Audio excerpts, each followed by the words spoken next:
Good afternoon, everybody, and I want to thank Senator Durbin for joining us here. Now, this week, it's no secret the Senate is moving forward on confirming more of President Biden's judicial nominees. Yesterday, we confirmed Judge Embry Kidd to serve as a lifetime appointment as a circuit judge to the 11th Circuit. Last night, I filed cloture on another 9 nominees to serve as district judges across the country, in Arizona, California, Massachusetts, Pennsylvania, D.C. So in total, I've now filed on 12 district court judges since the end of last week. We'll keep working to confirm these lifetime appointments. It's far too important, and we're not going to let anything stand in our way. And that's going to continue today. We expect to vote on as many as 3 judges today. Everyone should be prepared for another late night on Wednesday to vote on nominations and get as many judges done as possible.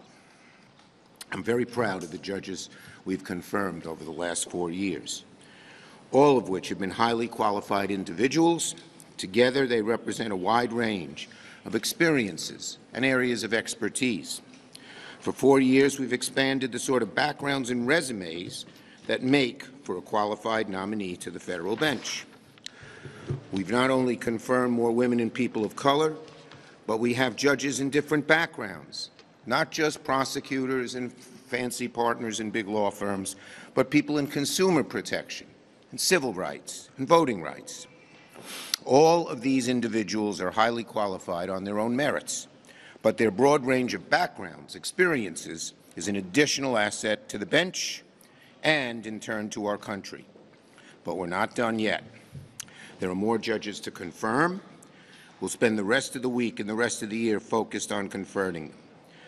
Now, a person who's played an instrumental role in this and allowed us to do this is Senator Durbin, who has led the Judiciary Committee so diligently and is even continuing to vote on some more judges in the future. Senator Durbin. Thanks, Chair. Thank you very much. It's my honor to have served on the Senate Judiciary Committee for more than 20 years and to have entertained 1,000 nominees for lifetime appointments to the bench. For the last 4 years, working with the Biden White House, we have brought forward some nominees who are truly extraordinary. And I believe that each and every one of them has an important contribution to make to our federal judiciary and to our government.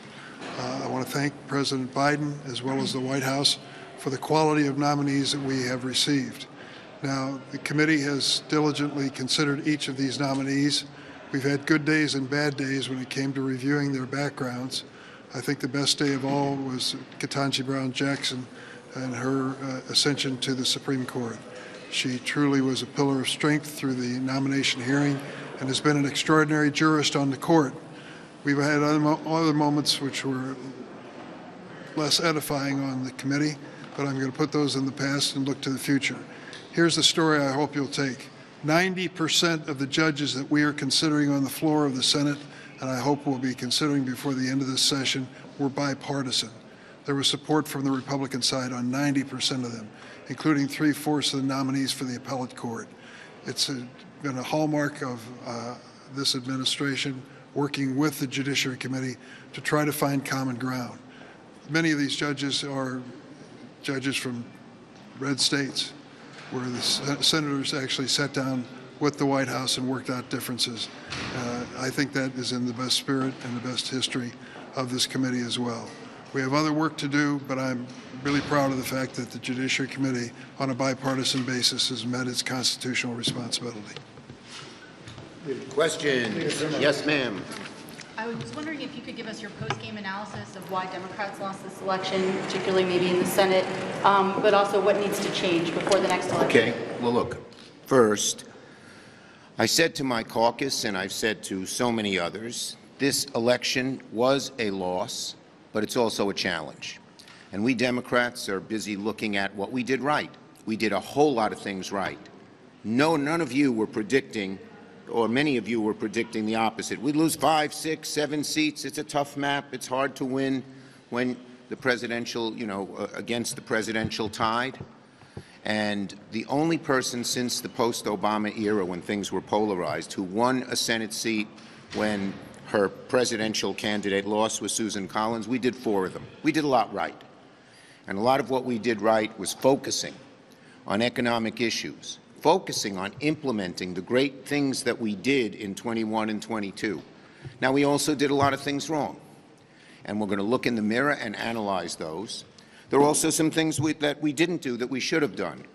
The next month for us, we've had great discussions in our caucus, no holds barred, everyone lets their hair down. But in the next month, we're spending a lot of time listening, and then as a unified party, we will move forward. Yes, go ahead. Go Bills. Second, yes. Was that Josh Allen? Whoa. It was one of the highlights of what was a tough week, watching Josh Allen run for that 30 yards. Whoa. And I was with my grandson. Oh, can I brag about my grandson?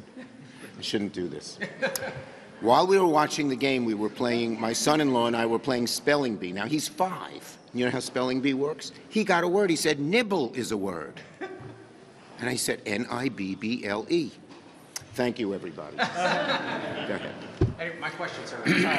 You're seeing Senate Republicans right now using every delay tactic in the books to try and prevent your judicial nominees from going through. They're already warning you against doing that when they take control in holding up many of these nominees that President Trump is putting forward. Are you concerned at all that Let me say 2 things. First, we believe appointing these judges and nominating and voting on these judges is very important. They can try dilatory tactics, but we're going to persist, as we showed last night, as we're persisting now. In terms of the nominations, we think every nominee deserves a vote. A lot of that is in Senator Thune's hand.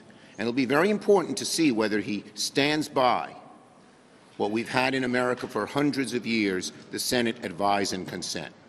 Yes. Yes, young lady over there. What's your approach to working with the new slate of GOP leadership? I couldn't. What's your approach to working with the new slate of GOP leadership? And have you or do you want a meeting with Senator Thune to talk about things like nominees or the agenda? Okay, first, Senator Thune and I have always had a good bipartisan relationship through the years, and I hope that will continue. I certainly want to sit down and talk with him. And as I've said before, whenever we can work in a bipartisan way to get things done, we will, but we're going to keep our principles, and we'll have to go from there. Yes, right behind her. Yes. Purple do you think shirt. you're going to have enough time with all these delay tactics from Republicans? Are you going to have weekend sessions, maybe all-night vote-around? We're going to do everything we can to get as many judges confirmed as we can. Way in the back. Yes, the young lady over there in the striped shirt. That's you. Both chambers decide their own rules, but what do you think about the effort by some House Republicans to ban Congresswoman-elect Sarah McBride from using women's bathrooms? We should be focusing, we in the Senate are going to be focusing on the things we should be doing, coming forward with good judges, trying to get the NADAA bill done, trying to get the budget done. As for what the Congresswoman did, I think it's mean and cruel. Last one. So J.D. Vance is saying that they're interviewing FBI director nominees, the Trump administration, incoming Trump administration is. What would your response be if Christopher Wray was fired by Donald Trump? Well, we're going to wait and see what happens in each of these instances before commenting. Thank you, everybody.